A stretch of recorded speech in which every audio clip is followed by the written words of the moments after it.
barometer amal kita saleh tak salehnya di salat kita. Bila salat kita ikhlas dan sesuai dengan sunnah Nabi SAW, maka insya Allah amalan yang lain mengikuti. Ini aktivitas ini membantu saya di akhirat atau akan menyulitkan saya di akhirat? Kalau seandainya perbuatan itu ternyata akan menyulitkan kita di akhirat kelak, tinggalkan perbuatan itu. Anta ni'mal jund. Kamu adalah sebaik-baik prajurit. Coba lihat. Kamu adalah sebaik-baik prajurit. Maka tujuannya adalah menghancurkan kehidupan rumah tangga.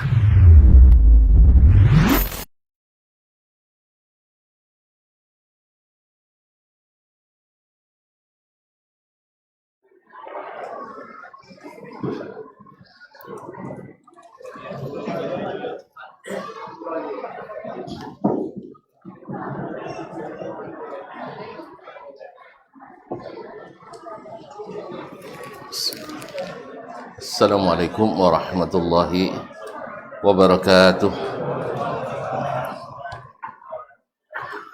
Innal hamdalillah nahmaduhu wa nasta'inuhu wa nastahdi wa nastaghfiruhu wa natubu ilayh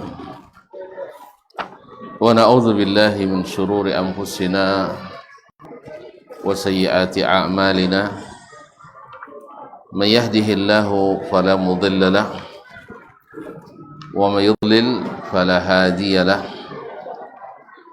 أشهد أن لا إله إلا الله وحده لا شريك له وأشهد أن محمدا عبده ورسوله لا نبي ولا رسول بعده يا أيها الذين آمنوا اتقوا الله حق تقاته ولا تموتن إلا وأنتم مسلمون يا أيها الناس اتقوا ربكم الذي خلقكم من نفس واحدة وخلق منها زوجها وبث منهما رجالا كثيرا ونساء واتقوا الله الذي تساءلون به والأرحام إن الله كان عليكم رقيبا يا أيها الذين آمنوا اتقوا الله وقولوا قولا سديدا يصلح لكم أعمالكم ويغفر لكم ذنوبكم ومن يطع الله ورسوله فقد فاز فوزا عظيما أما بعد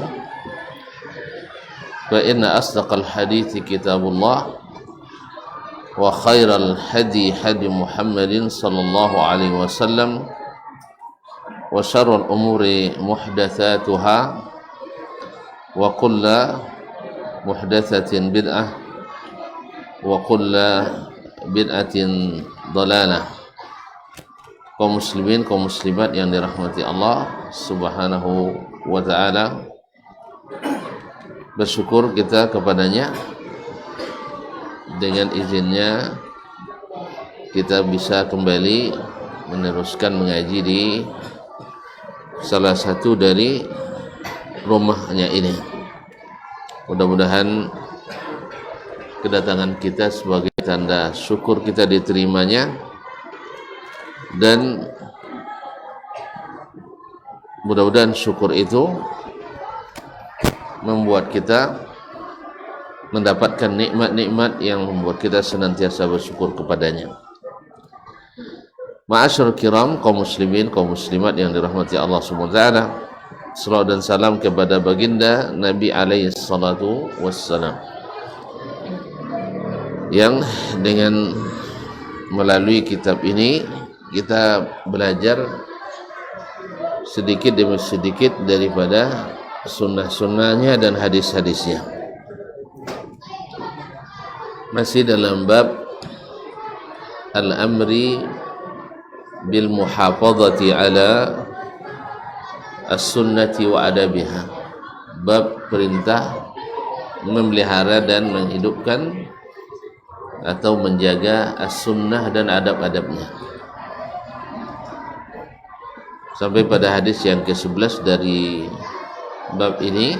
Qala al-imam An-Nawawi rahimahullah ta'ala al-hadiya ashar, yakni al-hadis al-hadiya asyar, hadis yang ke-11 dalam bab ini, hadis yang ke-166 menurut urutan Alkitab. Qala rahimahullah an Abi Sa'id Abdullah bin Mughaffal radhiyallahu anhu, diriwayatkan dari Abu Sa'id Abdullah ibn Mughaffal radhiyallahu anhu, anna Nabiya qala, dia berkata, naha Rasulullah sallallahu alaihi wasallam anil khazf wa qala innahu la yaqtulu as-sayda wa la yanka'u al-adu wa innahu yafqa'u al-'ain wa yaksiru as-sin, muttafaqun alaih. Wa fi riwayah anna qariban libni Mughaffal khazaf fanahahu wa qala inna Rasulullah sallallahu alaihi wasallam naha 'anil khazf wa qala innaha la tasidu saydan thumma 'ada faqala uhaddithuka anna Rasulullah sallallahu alaihi wasallam naha anhu thumma 'udta takhzif la ukallimuka abada, la ukallimuka abada. Akhrajahu al-Bukhari wa Muslim. Ma'asyiral kiram yang dirahmati Allah SWT, hadis ini salah satu hadis yang menunjukkan perintah atau anjuran untuk sentiasa menjaga sunnah Nabi alaihi salatu wassalam dan adab-adabnya. Diriwayatkan dari Abu Sa'id Abdullah bin Mughaffal radhiyallahu anhu bahwa Nabi sallallahu alaihi wasallam naha atau qala, dia berkata, naha Rasulullah sallallahu alaihi wasallam anil khazf. Rasulullah sallallahu alaihi wasallam melarang al-khazf. Al-khazfu adalah melontarkan atau melemparkan batu kerikil kecil dengan ibu jari seperti ini atau seperti ini. Apa bahasa awal? Menjantik batu. Hah? Canda main kelereng. Canda main kelereng. Jadi melontar batu dengan begini atau dengan begini. Nah, itu nama al-khazfu. Makanya ketika dalam hadis lain, ketika Nabi alaihi salatu wassalam di beberapa malam mengimami jemaah salat tarawih, lalu takut beliau difardukan, sehingga malam keempat atau malam kelima beliau tidak lagi keluar. Dikira oleh para sahabat beliau tertidur atau bagaimana, atau terlupa. Maka faja'alu yakhzifun, lalu mereka melontarkan batu kecil ke pintu Nabi alaihi salatu wassalam. Dan lafaz lain yakhzif, sama yakhzif juga melontarkan batu bil hasa, dengan hasa. Hasa itu adalah batu-batu kecil atau batu-batu kerikil. Jamaknya hasawat. Ma'asyarul kiram dirahmati Allah. Jadi mereka melontarkan batu. Ini kalau di batu, agak di pintu dah, atau sangit mana. Jadi begini, atau begini, atau begini. Nah, jadi dengan as-sababah atau dengan al-ibham, dengan induk atau ibu jari atau dengan jari telunjuk. Selaju-laju kan tak kuat warna. Nah, begitu namanya al-khazf. Lalu Nabi alaihi salatu wassalam melarang itu, dan Nabi menyebutkan alasannya. Ini adalah perbuatan sia-sia. Apa sebab? Innahu la yaqtulus saydah. Dengan al-khazab ini kamu tidak mungkin membunuh buruan, binatang buruan. Kalau di betun kayak uso, langsung apa nih? Kecuali pakai tenaga dalam. Kecuali pakai tenaga dalam macam-macam orang kungfu kan, ceknya kayak itulah besi. Pakai motor enggak? Enggak, ada yang pakai, ada yang tidak. Dan tanya ke kawan saya orang Cina, itu murni dengan latihan, tidak ada mantranya. Jadi kalau rajin berlatih, insya Allah bisa. Sama dengan melihat atau mendengar, ya, dengan cepat. Kadang-kadang mereka sampai bisa menangkis peluru dengan dua jari begini. Kalau tombol langsung. Itu dengan latihan. Masyaallah kiram dirahmati Allah SWT. Jadi Nabi SAW alasannya sebab ini latihan atau berlatih seperti ini hanya tidak layak tulus said, untuk berburu tidak berguna. Sah? Ya, kalau kita kan babnya bab rami, bab istilahnya bab melontar atau melempar atau memanah. Kalau memanah kan disuruh latihan oleh Nabi SAW karena berguna untuk berburu terpakai, untuk menyerang musuh bisa. Sah?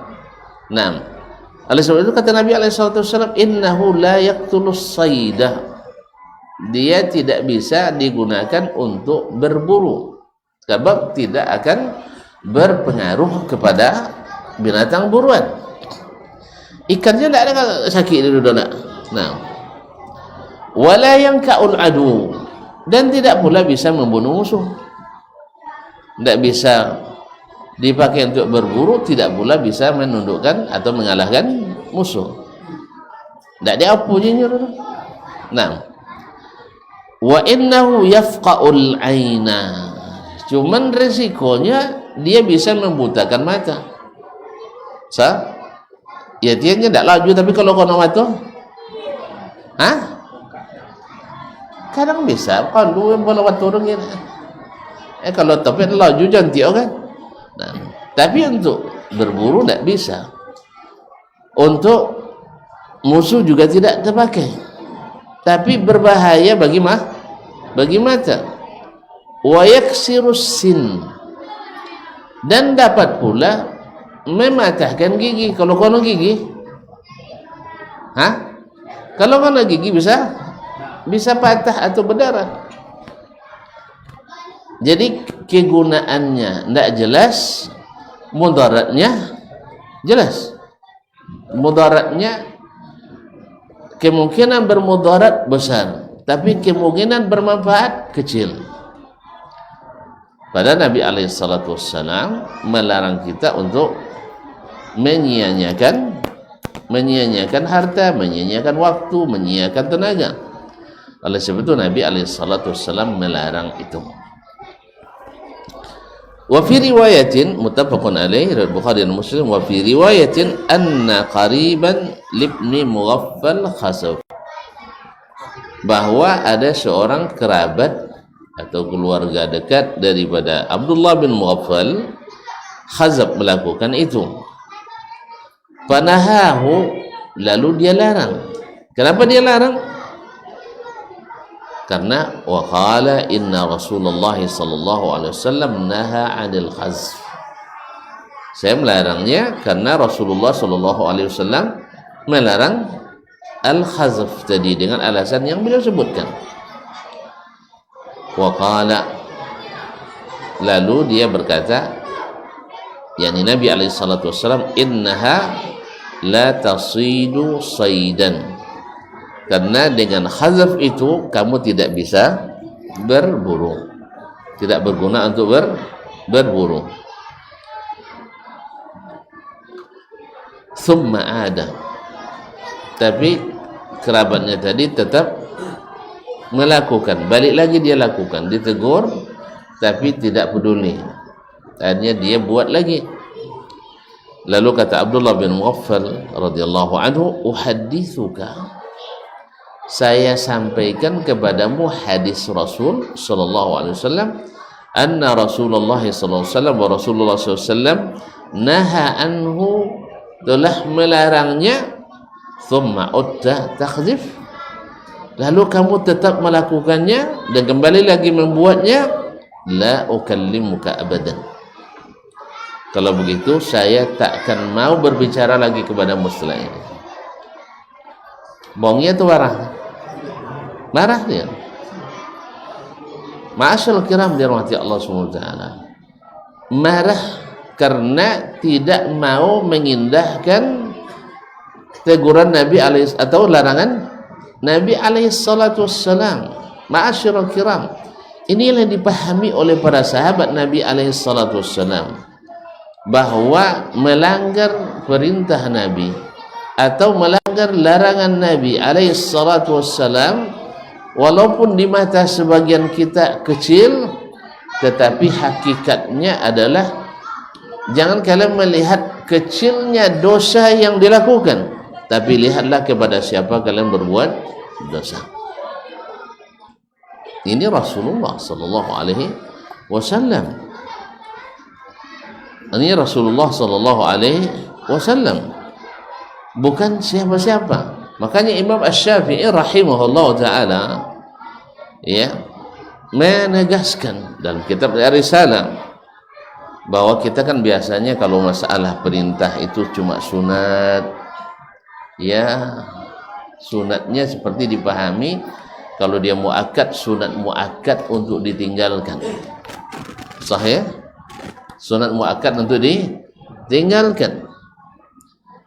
Kalau makruh, begitu juga makruh untuk ditinggalkan, sehingga berlomba-lomba mengerjakan yang makruh, berlomba-lomba meninggalkan yang sunat. Yang sayangnya kita kadang-kadang menisbatkan perkataan itu kepada salah seorang dari imam-imam kita, Imam Asy-Syafi'i rahimahullah. Seperti Imam Syafi'i mengatakan bahwa salat berjamaah itu bagi laki-laki hukumnya sunat muakkad. Ini personal dan individunya. Kalau secara kolektif beliau mengatakan wajib alal kifayah, lebih wajib daripada salat jenazah. Salat berjamaah secara kolektif kita sekampung itu, menurut Imam Asy-Syafi'i rahmatullahi alaih, kalau imam lain kan wajib semuanya. Yang menurut Imam Syafi'i rahimahullah bahwa secara kolektif salat berjamaah itu adalah fardu kifayah. Yang sampai kalau assalamu kan sunat, kan sunat itu melihat orang per orang. Misalnya saya per orang, bagi saya itu sunat. Sama juga salat berjenazah itu kalau seandainya orang per orang ya sunat. Tapi kalau untuk jamaah itu fardu kifayah. Artinya sebagian bisa melaksanakan dan selesai. Nah, dia lebih fardu daripada menyelenggarakan jenazah. Nah, Imam Syafi'i yang mengatakan sunat muakkad itu, beliau tak tercatat meninggalkan sholat jemaah. Bahkan di saat beliau sedang sakit, yaitu sakit wasir. Wasir itu apa usaha? Ambeien. Berdarah. Kata Harmalah ibn Yahya al-Tujibi muridnya, ra'aitu Syafi'iyya yusalli fi masjid al-Fustat wad-damu yanzifu min basuratihi. Saya melihat langsung Syafi'i tetap salat di masjid Jami' al-Fustat, Jami' Amr bin al-As, masjid besar yang dibangun oleh Amr bin al-As, sahabat Nabi alaihi salatu wassalam, sedangkan wasirnya mengeluarkan darah. Subhanallah. Ya, Imam Syafi'i rahimahullah mengatakan bahwasanya seluruh perintah Nabi, seluruh larangan Nabi wajib ditaati. Terlepas dari wajib, sunat, haram, makruh, seluruh perintahnya dan larangannya wajib untuk dilaksanakan, ditaati. Kaum muslimin muslim, faman taraka dzalik, siapa yang tidak taat, bahwa asin, maka dia terhitung maksiat kepada Rasulullah sallallahu alaihi wasallam yang akan memperlambat dia masuk surga. Kalau durhaka ke Nabi kan, man asani faqad aba, siapa durhaka kepadaku tidak mau masuk surga. Wa man ata'ani dakhalal jannah, siapa yang taat kepadaku masuk surga. Makanya ketika ada yang menanyakan, apakah semua yang dilakukan Nabi mesti kita lakukan? Apa yang semua tinggalkan Nabi mesti kita tinggalkan? Iya. Antum ingin dekat dengan Nabi atau ingin jauh daripadanya? Ya, kita ingin masuk surga lebih awal.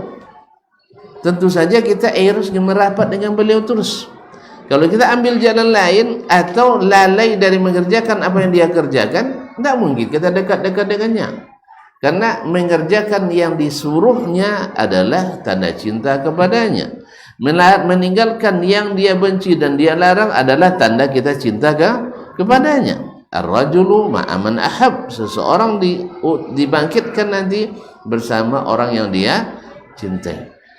Lalu ketika dia bilang, semua larangan Nabi, semua perintah Nabi harus diikuti, kalau dia larang harus tinggalkan, dan kalau itu suruhan mesti dikerjakan. Lalu ada yang bertanya, ya Abu Abdillah, kalau yang wajib oke, tapi kalau yang sunat kenapa pula mesti maksiat? Sah? Yang perintah Nabi itu sifatnya sunat, maksiat juga? Atau larangannya itu tidak sampai haram, seperti khazab ini misalnya?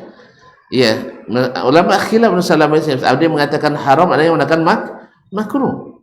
Nah, tapi lihat bagaimana tanggapan daripada Abdullah bin Mughaffal, sahabat Nabi alaihi salatu wassalam, seolah-olah baginya wajib, sah? Seolah-olah baginya haram, melanggar perintah Nabi larangan Nabi alaihi salatu wassalam. Maka kata Imam Syafi'i rahimahullah, iya, tetap dia maksiat walaupun tidak ada ganjaran, walaupun tidak ada hukuman, walaupun tidak ada sanksi. Karena di antara pelanggaran ada yang ada sanksinya, ada yang tidak ada sanksinya, tapi dihitung tetap melanggar, tetap maksiat kepada Nabi alaihi salatu wassalam. Kita tentu tidak ingin kita dalam segala perintah Nabi, dalam segala larangan Nabi tercatat. Kan dua, satu taat, satu kan ada kolomnya itu. Ini misalnya larangan melakukan khazab, di situ ada kolom taat, contreng, ada kolom tongkau. Apa lawan taat? Apa lawan taat? Ya tengkar, iya bandar, ngeyel, mada, kan ya? Banyak boleh kau tongkau besi le pada taat. Walaupun nanti ada keterangan di ujung misalnya tongkau tapi tidak sanksi misalkan, tapi lama disabui tongkau. Tidak ada orang mau digalau, wah beri tongkau kan, jika tidak ada. Jadi oleh itu kaum muslimin muslimat, itu yang maksud Imam Asy-Syafi'i rahimahullah, supaya kita menghadapi perintah Nabi alaihi salatu wassalam harus kita hidupkan perintah itu, dan larangannya harus kita tinggalkan. Itu baru namanya taat. Tapi lain dan disuruh, lain dan dibuat, lain dan ditagang, lain pula nambah tinggal. Itu yang masalahnya kaum muslimin muslimat dirahmati Allah Subhanahu wa taala. Apakah kita, padahal kita ingin mencatatkan diri sebagai orang taat. Mana mungkin orang taat tapi tidak mengikuti perintah? Mana mungkin dikatakan orang taat tapi tidak meninggalkan larangan? Ma'asyar kiram dirahmati Allah. Jadi Abdullah bin Mughaffal radhiyallahu anhu mengatakan, la uhadditsuka abadan, kalau kau tak mau ditegah dengan tegahan Nabi alaihi salatu wasallam, maaf, saya tidak berbicara lagi setelah itu. Buang itu tak? Bang iya tu bang iya ceca. Iya sampai tidak berbicara kepadanya selamanya. Padahal tidak boleh meninggalkan seseorang lebih dari tiga hari. Kau tidak selamanya. Apa aja? Jawabannya selepas azan. Nah, jangan kemana-mana.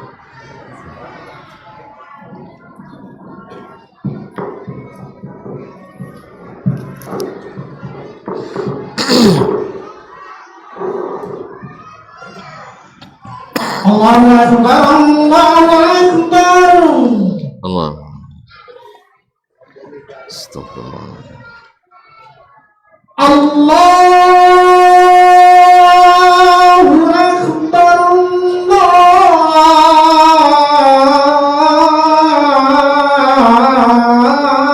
Allahu Akbar. Allah berallah.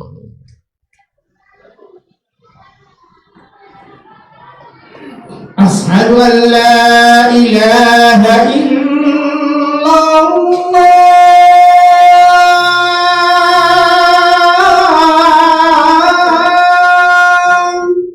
Ashhadu an la ilaha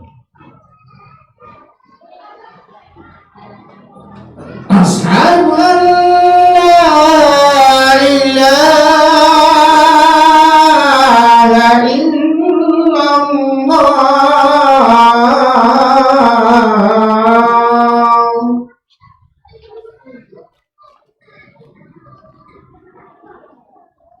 Ashhadu anna Muhammadar Rasulullah.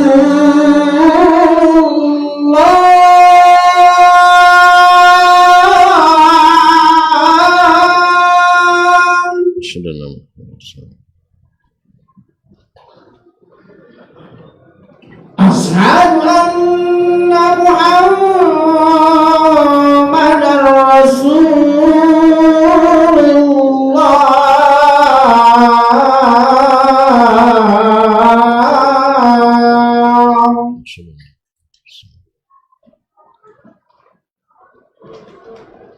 Hayya 'alas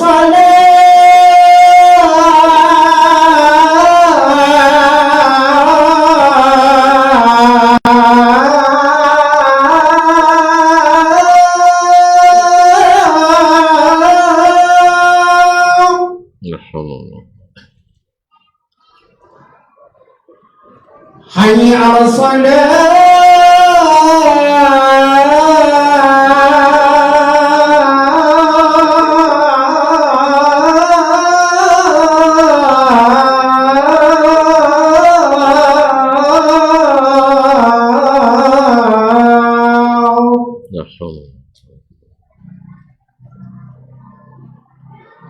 Hayya 'alal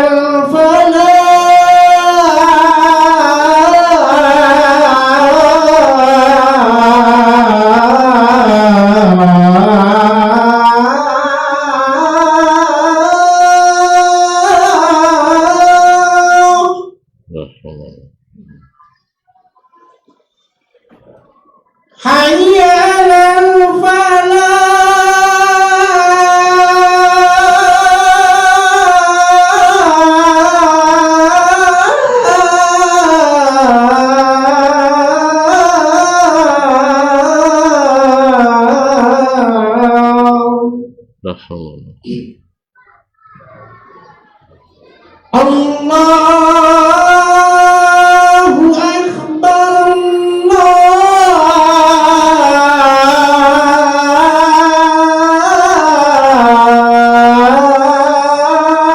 Allahu Akbar, Allahu Akbar.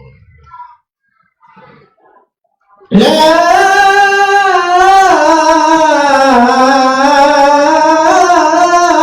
ilaha illallah.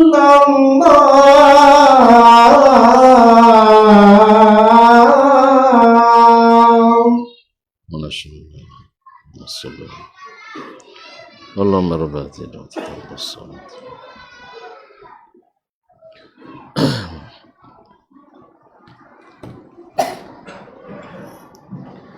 Kaum muslimin, kaum muslimat dirahmati Allah SWT.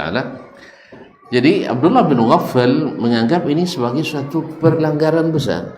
sebagai pelanggaran, bukan karena besarnya pekerjaan itu, tapi besarnya siapa yang tidak ditaati itu. Kisah yang sama terjadi pada Abdullah bin Umar bin Khattab radhiyallahu taala anhu. Ketika anaknya Bilal yang menjadi gubernur waktu itu di Madinah, Bilal bin Abdullah bin Umar bin Khattab radhiyallahu taala anhu. Jadi dia sampaikan hadis Nabi alaihi salatu wassalam, la tamna'u ima Allahi masajid Allah. Jangan kalian larang hamba-hamba Allah yang perempuan untuk datang ke masjid-masjid.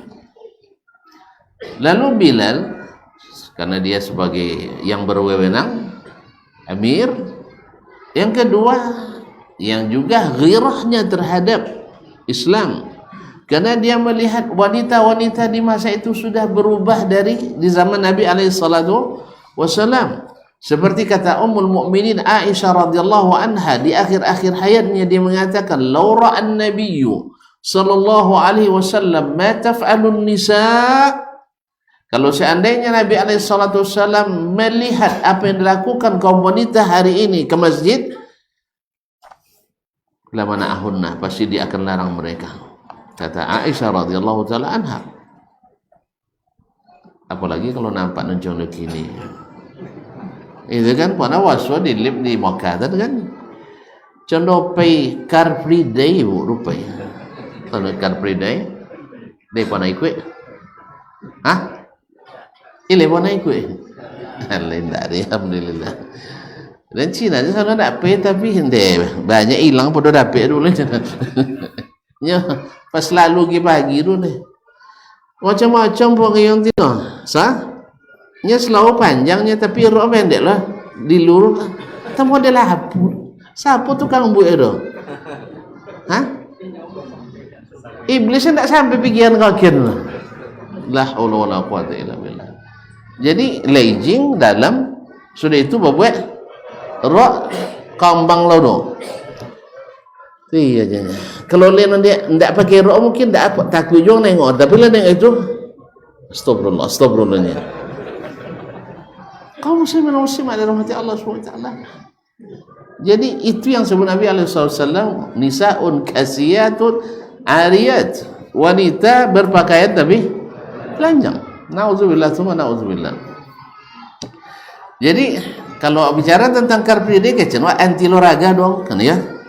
Bukan anti olahraga, tapi tolong diperhatikan itu, khususnya kepada para pengambil kebijakan, ditertibkan. Sebab jangan salahnya mereka sudah olahraga, nyo olahragawan tapi tangan berdukung juga. Paham tak? Olahragawan tapi tangan berdukung. Apa maksudnya? Tak paham tak? Ini ada seorang profesor waktu itu bercerita kan, dan potong Messi ustaznya di mantan-mantan olahragawan, ya di apa olahragawan, atlet-atlet kita baik tingkat provinsi maupun tingkat nasional, tapi atu lah berdukung tangannya. Apa tu bro? Lakono nomor dukung tangan apa tu? Lama baik tu nah, apa nombor tu? Stroke. Apa dia kono stroke je padahal rajin olahraga. Dan sampai mungkin wallahu alam kodok olahraga tidak sehat. Olahraga tidak sehat. Iya, itu olahraganya tapi mato. Nya ada hubungan kan siko sampai Nabi alaihi salatu wassalam. Kalau siko tidak sehat, walaupun puan dia jungkir balik olahraga, tidak apa sehat nah. Jadi kaum muslimin muslimat dan mati Allah. Jadi harus dini kan. Pernah dia mengusulkan tidak bisa dibisangnya kalau sana macam itu juga. Al salado di belakang apa belakang tu depan. Bukan tidak ibu mbak. Kalau akak-akak. Kalau le mbak tidak jawab apa tu kan. Ikut ndak akak-akak depan sama. Apa-apa belakang. tak balik aja. Solat so dia dapat. Pada orang waktu solat tak sampai tengok dah kan. Kau tu senam terpaksa apa-apa bagi melakang. Alasannya menjaga jangan sampai ada bahaya. Mana lah tu? Akan itu alas. Tak beda itu bahaya tu. Itu bahaya tu. Jadi maksud kan tak bisa dipisah apa? Ni kalau pisang dah amun nang datang dah ustaznya. Oh, berarti senam tidak sehat. Kalau itu tidak sehat senam. Jangan contoh lah. Okay, ya? Kan tak sehat tu lah? Tak sehat tu. Allah musta'an. Ala kulli hal kaum muslimin muslimat. Jadi kata Aisyah, kalau tantu dan Nabi condeko, pada orang tino kini larang deh. Tapi kan andai-andai kan. Ini kalau ada Nabi kan kalau ada nak buat ini turah kan ya, asal hidup hadis Nabi di hati kaum wanita tidak berani dia buat. Cuma masalahnya tidak sampai hadis Nabi sampai pun ini lo teratur Nabi nya. Ini kan Nabi tidak nak wadapan je lah. Jadi kaum muslimin muslimat. Lalu Abdullah bin Umar radhiyallahu anhu ketika menyampaikan kepada anaknya bahwa Nabi SAW melarang kita untuk melarang wanita pergi ke masjid. Apa kata Bilal anaknya? Karena dia punya wewenang, wallahi la namna'annahum, demi Allah kami akan larang mereka. Sekali bongi ayahnya. Ini kalau ayah gubernur bongi ke gubernur tak apa dia. Kan ya? Ayah gubernur bongi ke gubernur kan tak apa dah. Apalagi gubernur lewat tak adanya. Ma'asyarul kiram, fasabbahu sabban 'aziman la yasubbu ahadan abadan. Lalu dia caci, Allah dia tekotia dengan celaan yang sangat dahsyat. Lalu dia bilang, la ukallimuka abadan. Saya bilang Nabi, lalu kamu menentang perintah Nabi alaihi salatu wassalam. Sampai mati tak cakap jangan. Ma'asyarul kiram rahmati Allah. Berapa jar? Boleh ya? Hah? Berapa jar? Faham lah yang berdawat je lah. Faham tak awak padanya lah? Kaum muslimin dan muslimat rahmati Allah. Jadi di sini ma'asyarul kiram, seperti kata Syekh Muhammad rahimahullah, ini babnya bukan bab hajar, tapi babnya ta'zir. Babnya ta'zir. Ini orang patut dihukum, bukan patut diboikot. Ini karena ini adalah pelanggaran besar. Orang nak menghidupkan sunnah, dia menghalangnya. Orang nak menghidupkan perintah dan larangan Nabi, dia pula yang tukang buka pintu untuk tidak taat kepada Rasulullah sallallahu alaihi wasallam. Mulai dari yang kecil-kecil seperti ini sampai pada yang besar-besar. Padahal wanita wajib ke masjid. Wanita wajib ke masjid?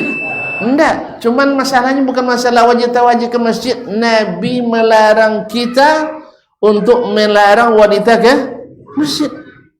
Jadi masalahnya bukan masalah wanita. Kan tak wajib ke masjid apa di masalah? Bukan. Masalahnya ketika menentang apa yang dikatakan oleh Nabi alaihissalatu wassalam, seolah-olah langsung dibantahnya.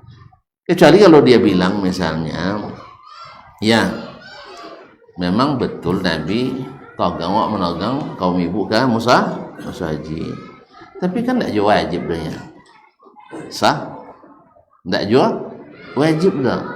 Bagaimana kalau seandainya ia tak lawak larang bano tapi sifat himbauan kan? Himbauannya dua, untuk menjaga adab ke masjid atau sama sekali mengurangi intensitas ke masjid. Kan lama je nangau. Kan tak langsung dikat deh. Nabi nyabui enggak. Kan ya? Kan ya? Sama dengan tadi juga, dan ingatkan dengan hadis Nabi tapi orang tetap melanggar. Makanya la ukallimu ka'bada. Ini namanya ta'zir, yaitu hukuman. Bukankah Nabi alaihissalatu wassalam menghukum Ka'ab bin Malik dan Asad bin Zurarah dan yang Hilal bin Umayyah ketika mereka tidak ikut perang apa? Perang Tabuk sampai sebulan kan? Sah? Karena itu hukuman diberikan oleh seseorang sesuai dengan maslahat yang dia lihat. Maka dia katakan, "Ndak la ukallimuka abadan." Jadi kaum muslimin, inti daripada hadis ini atau kejadian ini adalah bahwasanya para sahabat Nabi SAW dalam mata mereka, dalam pandangan mereka, hadis Nabi itu harus ditaati. Bahwa perintah dan larangan Nabi itu harus ditinggikan. Tidak boleh dibantah. Karena sifat orang taat itu seperti malaikat, la ya'sunallaha ma amarahum wa yaf'aluna ma yu'marun. Mereka tidak mendurhakai apa yang diperintah dan kemudian mengerjakan. Ya, ada dua macam kaum muslimin. Bang tu ada perintah langsung dibantah. Kalau langsung dibantah, walaupun dikojong, sudah itu letak ada mulai dek tak masuk. Apalah baik orang tua kepada anak atau istri kepada suami, nya kan kojong deknya tapi sanggah. Yang apanya kalau kini apa bisa perintahkan api habis makanan itu ya. Kalau kini, kalau dulu kan awak siang padi kan ya. Kalau gini api habis makanan tuh ya nak kan ya. Siang padi nya kajongnya tapi ndak menggelenjang sebelum tu. Dia yang tahu janjinya. Ndak pamatu maknya. Dah. Dua kau ndak. Walaupun kajong berkorek. Sah? Walaupun dikajong. Yang kedua, ada jenis kita tidak membantah. Tidak membantah, tapi ndak kajong sudah itu. Manan kana wangi capek. Naniko atau pertama tadi? Nah, ndak ada maksud. Ulang lihat kan bahasa dengan mana non copek kena wangi, mana kena wangi copek kan dia cakap. Nah pertama lah, alun kojong lah bah, lah bantah. Napa juga nak? Ulang lihat. Sayang yang pertama ketika disuruh langsung banyak pun umat mampir. Amat dan tahu suruhnya itu acu tak pepe denya. Ya. Mantap tak? Sudah itu baik kalau dia takut tak boleh makan. Pajong dah. Sedangkan yang kedua ialah maknanya. Tapi lawat tidak kan kojong dah. Mana capek kan wangi? Yang pertama. Dah joleh kan? Yang pertama. So pula awak pasti tidak suka ke orang membantah. Sah? Walaupun tak kojong, ikut nanti bab lain lagi. Tak kojong dia nya, bapak bertanyong tak luru. Apa dah jadi kojong yong? Kan bertanyong lihat. Kan ya? Tapi kalau membantah bertanyong je lah. Tu kue baik. Laju baik. Kan ya? Tapi kalau yang di yong dan sudah itu tak kojong dia lah. Pasti bertanyong apa lagi sekali tu buat macam itu. Nolak kojong tu dia. Nah. Adalah yang ketiga. Siap mak langsung kojong. Itu kena wangi jo.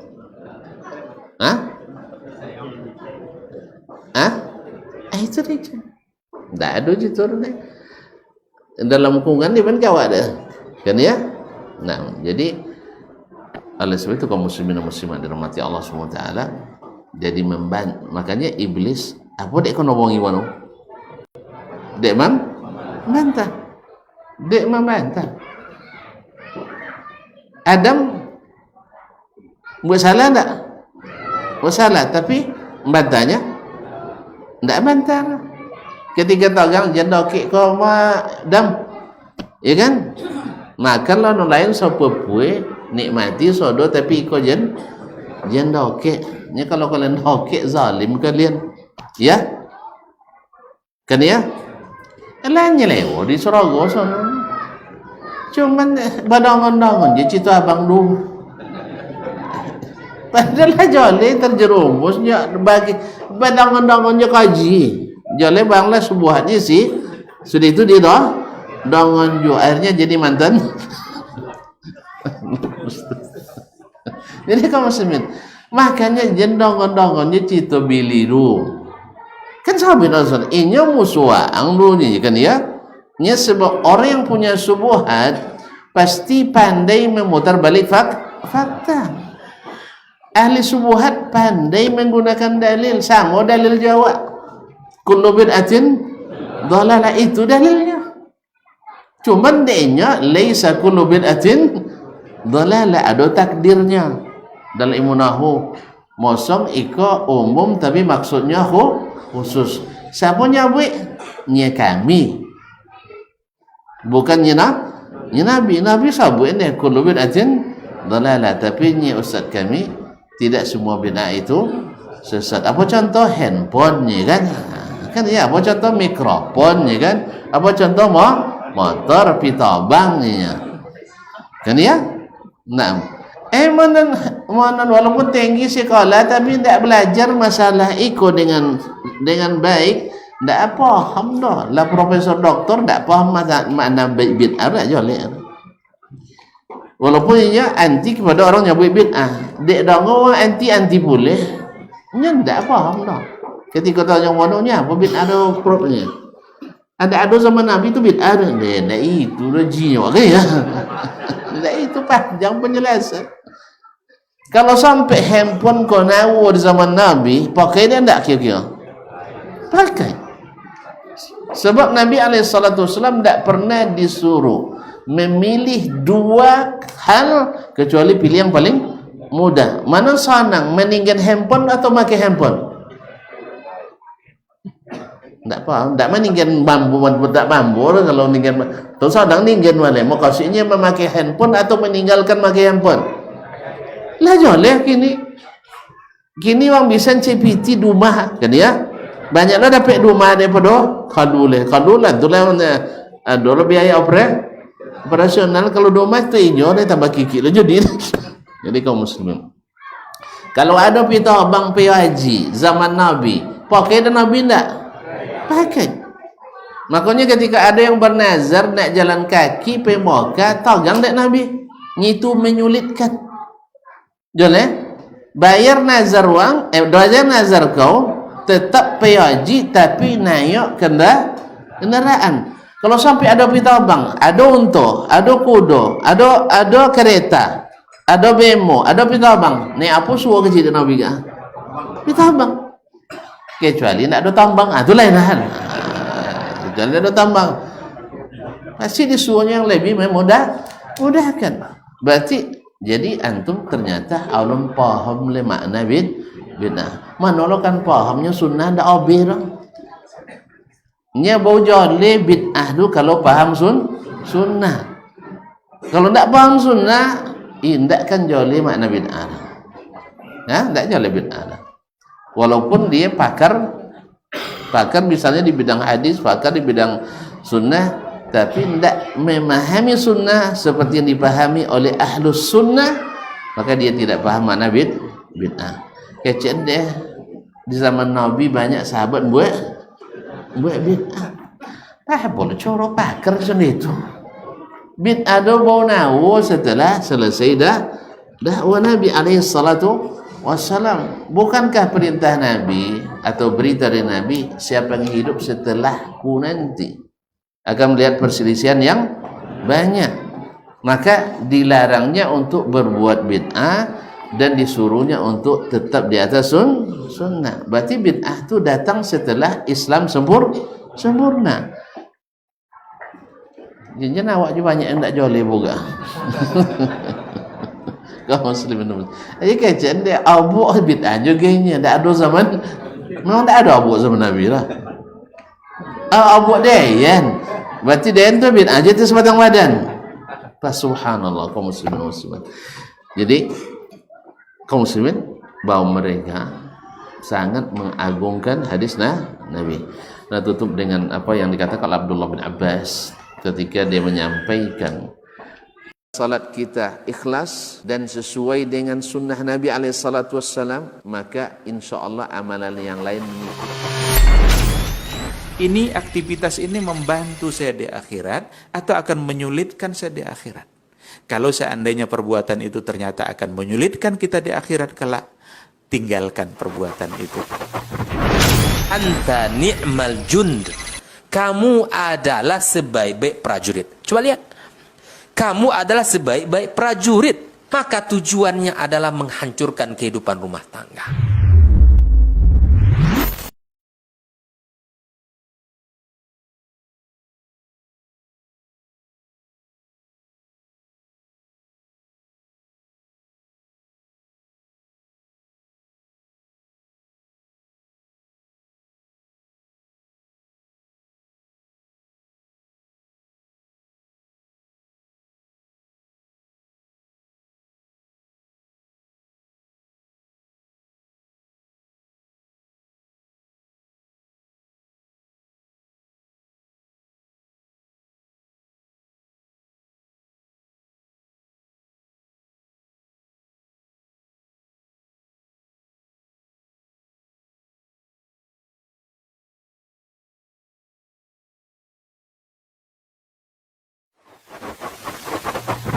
Barometer amal kita saleh tak salehnya di salat kita. Bila salat kita ikhlas dan sesuai dengan sunnah Nabi SAW, maka insya Allah amalan yang lain mengikut.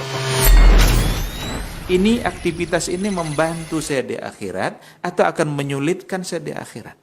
Kalau seandainya perbuatan itu ternyata akan menyulitkan kita di akhirat kelak, tinggalkan perbuatan itu. Anta ni'mal jund. Kamu adalah sebaik-baik prajurit. Coba lihat. Kamu adalah sebaik-baik prajurit. Maka tujuannya adalah menghancurkan kehidupan rumah tangga.